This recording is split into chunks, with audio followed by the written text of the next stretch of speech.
Assalamualaikum warahmatullahi wabarakatuh.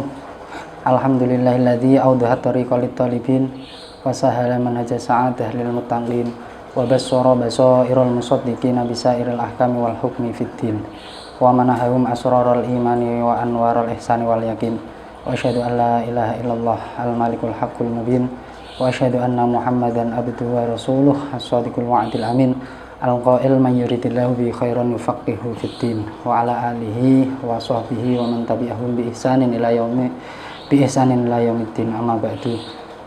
Yang saya muliakan segenap penonton, segenap kawan-kawan seiman dan seperjuangan, dalam kesempatan yang berbahagia kali ini di malam Ramadan ini, sudah sepatutnya kita bersyukur kepada Allah Subhanahu wa taala, yang mana pada kesempatan malam hari ini kita masih diberikan nikmat oleh Allah sehingga bisa bersama-sama memberikan kemanfaatan dan mengambil kemanfaatan dari apa yang sudah diusahakan oleh tim dari Ansor Jekulo, yaitu pengambilan media video-video pengajian-pengajian yang sudah berjalan selama ini. Tentunya pada kesempatan malam hari ini kita akan membahas satu tema, satu judul yang kebetulan di sini tema atau judul yang akan kami angkat adalah jangan sibuk terhadap penilaian terhadap makhluk. Di sini saya akan mengangkat satu hadis, yaitu yang diriwayatkan oleh sahabat Abu Abdurrahman Abdullah ibnu Mas'ud, yang mana diriwayatkan beliau mendapatkan riwayat dari Kanjeng Nabi Muhammad SAW. Di antara kalian semua itu di perut ibu selama 40 hari berupa mani, 40 hari berupa segumpal darah, dan 40 hari berupa sekerat daging. Terus setelah itu diutus malaikat untuk meniupkan ruh dan dicatatkan atas janin tersebut 4 perkara. 4 perkara itu, yang pertama adalah rizki, yang kedua adalah ajal, yang ketiga adalah amal perbuatannya, yang terakhir, yang keempat adalah permasalahan sengsara atau bahagianya nasibnya janin tersebut.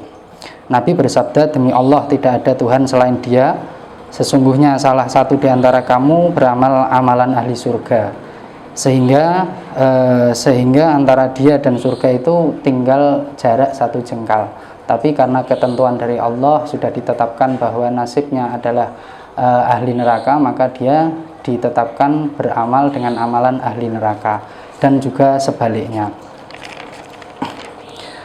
Dari hadis ini kita bisa simpulkan bahwa nasib seseorang tidak ada yang tahu antara sukses atau tidak suksesnya. Maka dari itu sudah menjadi kelaziman bagi kita untuk tidak mudah menilai atau menghukumi orang lain.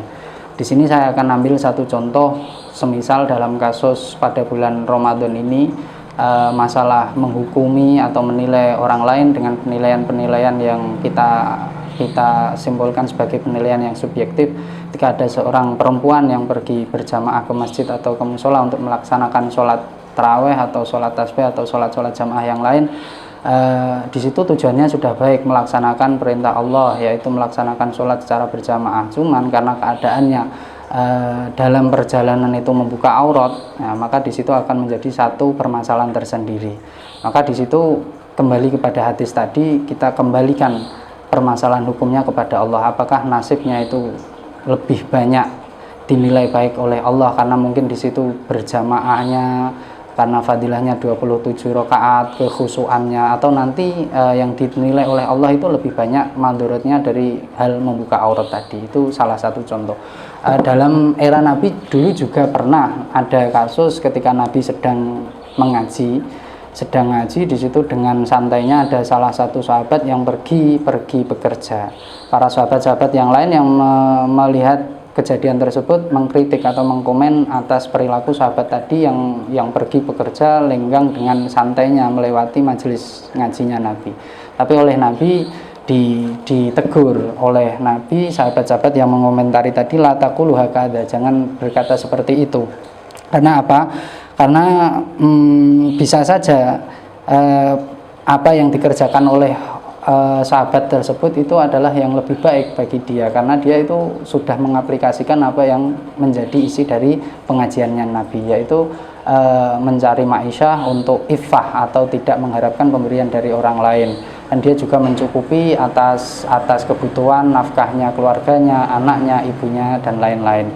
Itu adalah sudah sebagai aplikasi dari ilmu yang digariskan, yang diajarkan oleh Kanjeng Nabi. Itu adalah sebagai contoh penilaian-penilaian yang bersifat subjektif atas perilaku-perilaku seseorang yang mungkin kadangkala itu dianggap tidak baik atau tidak menuruti apa yang jadi sunnah Nabi. Semenjak itu sahabat tidak saling kritik, ya, karena yang tidak ngaji itu pangkatnya bisa saja lebih tinggi daripada yang ngaji, karena sudah mengaplikasikan ngajinya tadi. Karena ngaji itu kan memerintahkan untuk iffah, untuk menafkahi keluarga, untuk mencukupi kebutuhan keluarga dan lain-lain. Maka menurut tasawuf, yang merusak hukum itu sejatinya adalah nafsu, termasuk menghukumi orang kikir karena seseorang tersebut mempunyai sifat tamak atau mengharapkan. Seperti halnya lagi menganggap seseorang itu sombong karena mungkin tidak berperilaku baik atau tidak memberikan kebaikan kepada kita. Akhirnya kita dalam Ahlussunnah wal Jamaah sendiri itu dikatakan bahwa yang lebih diperintahkan itu kita muhasabah terhadap diri kita sendiri, tidak menilai atau menghukumi orang lain secara serampangan. Dalam Jawharatut Tauhid disebutkan fahasibin nafsa wa qalil amala farubbaman jadda li amrin wa sholah. Maka perintahnya di situ adalah untuk bermuhasabah terhadap apa yang kita lakukan. Dari pagi hari kita muhasabah apakah amal kita selama malam hari yang sudah bisa dianggap baik. Di sore hari kita muhasabah mulai pagi apa saja amal kita yang sudah kita kerjakan, sehingga nanti kita bekerja, kita beramal itu berdasarkan sesuatu yang pertimbangannya adalah hukum-hukum yang sudah digariskan oleh Allah. Dan yang lebih selamat daripada itu, sebelum kita melangkah untuk beramal, bekerja, itu seyogjanya kita timbang dahulu dengan hukum-hukum yang sudah ditetapkan oleh Allah. Bahkan untuk menilai orang yang sudah meninggal dalam Ahlussunnah wal Jamaah, kita tidak boleh menghukumi orang itu adalah orang baik atau orang buruk dengan penilaian kita yang sangat subjektif. Di dalam Jawharatut Tauhid disebutkan wa may yamut walam yatub min dambihi fa amruhu mufawwadun li rabbih. Barang siapa yang meninggal dan dia belum bertobat kepada Allah, karena mungkin secara zahir kita melihat amalan-amalan di akhir hayatnya itu buruk, maka tetap kita sebagai Ahlussunnah wal Jamaah diperintahkan untuk husnudzon terhadap perilaku mayit atau orang yang sudah meninggal tersebut. Jadi kita pasrahkan amal ibadahnya kepada Allah, kita tidak berhak menghukumi. Maka dari itu secara fikih kita tetap disyariatkan mensolati kepada orang yang semisal mati bunuh diri atau mati karena oplosan atau mati karena maksiat-maksiat yang lain. Demikian, semoga apa yang menjadi tema atau judul dalam kesempatan malam hari kali ini di bulan Ramadan yang penuh berkah ini benar-benar bisa menjadi manfaat, benar-benar bisa menjadikan diri kita lebih muhasabah terhadap diri kita sendiri, tidak sibuk untuk menghakimi atau menilai orang lain. Karena ada satu kalimat sedikit yang mungkin saya sisipkan, untuk menilai kedalaman sungai itu sangat relatif, karena ketika kita itu pendek maka akan menilai sungai itu dalam, ketika kita tinggi maka akan menilai sungai itu dangkal. Maka dari itu sekali lagi mari kita lebih muhasabah terhadap diri kita sendiri, fokus terhadap amal ibadah kita sendiri, tidak usah terlalu menghakimi, menilai terhadap amalia-amalia orang lain. Marilah kita didik penglihatan kita untuk bisa melihat kebaikan-kebaikan orang lain. Karena di luar sana banyak orang yang secara pangkat derajat di sisi Allah itu lebih mulia, tapi mereka lebih memilih untuk menyembunyikan kebaikannya. Demikian dari saya. Awal afu minkum. Wassalamualaikum warahmatullahi wabarakatuh.